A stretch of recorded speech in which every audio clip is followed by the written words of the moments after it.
My name is Tim. I was born and raised in Germany, in Hamburg, in the north of Germany, and I lived there practically all my life.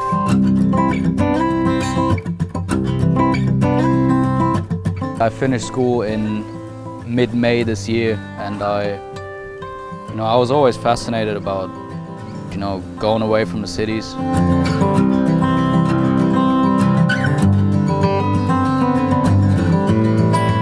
When we're driving 1,000 kilometers, we cross Germany from north to south. When we drive 1,000 kilometers here, we actually went that far on the map.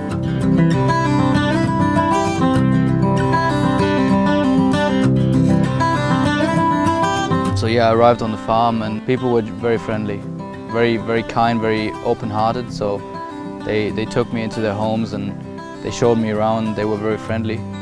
So it was a great start.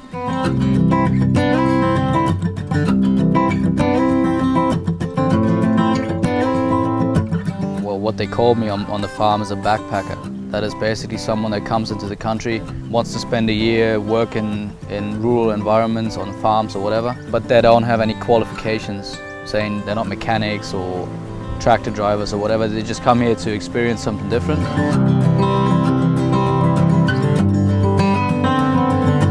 Jobs include basically everything that's not being done by other people. A lot of that is very simple tasks like cleaning machinery.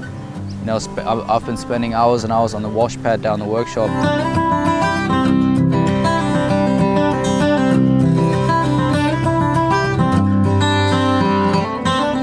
When I came to Australia on the farm, the first day I was here, I was told that almost everyone here owns a rifle or a shotgun or goes hunting with dogs. I wanted to come along straight away. Drums.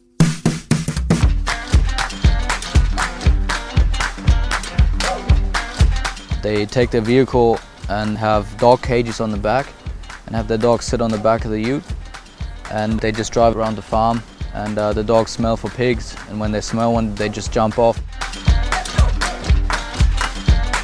I guess I hunt for sport and the enjoyment of it, but I also hunt for the reason to keep the pig population sort of in check.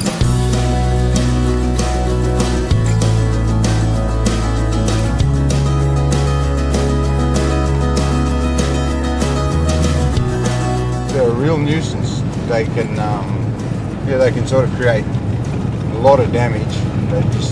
They sort of get into a wheat crop and they'll eat the wheat too while it's standing, and they knock it over because it's too high from the reach.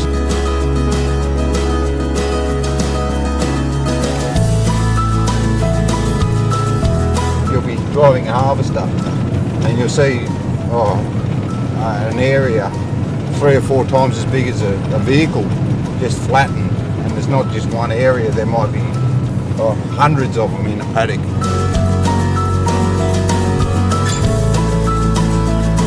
The older dogs are smelling, like sniffing the whole time. If you watch their noses, they're always twitching, they're throwing their heads up and down. Yep. And that younger dog sort of he'll sit there and he'll watch them. And then when they jump off the ute and catch a pig, they sort of start to associate that smell they've just hit. They smell that and then, oh, that's a pig. Yeah. And they'll go, and then they just learn it.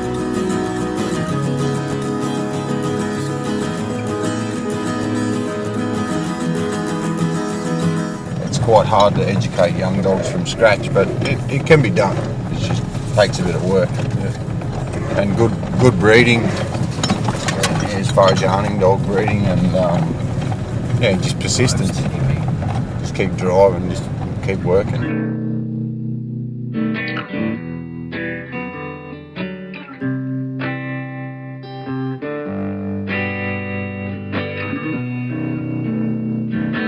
Well, my interest in hunting goes back a few years, and it started with trapping actually. Some people call it hunting. I just call it, passive hunting or lazy boys hunting.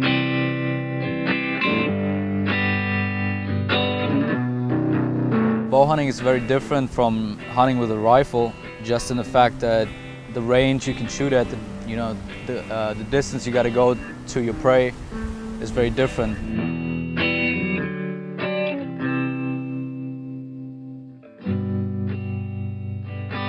It's very satisfying to actually, walk around the paddocks, see a mob of pigs, and then start tracking them. And it might take you 1 or 2 hours to just get close. And you got to move very slow. You got to watch a lot of factors. And bow hunting is it's a lot of physics, and just using the equipment and setting up your bow, fine-tuning it, and choosing the right arrow, the right broadhead. It's just something I love to do.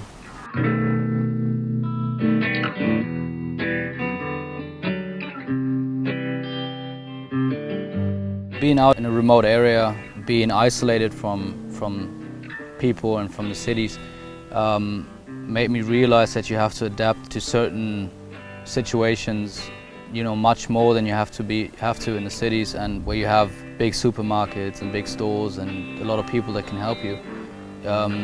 You have to trust people that live here. Even if you don't get along, you have to rely on each other to get through the day.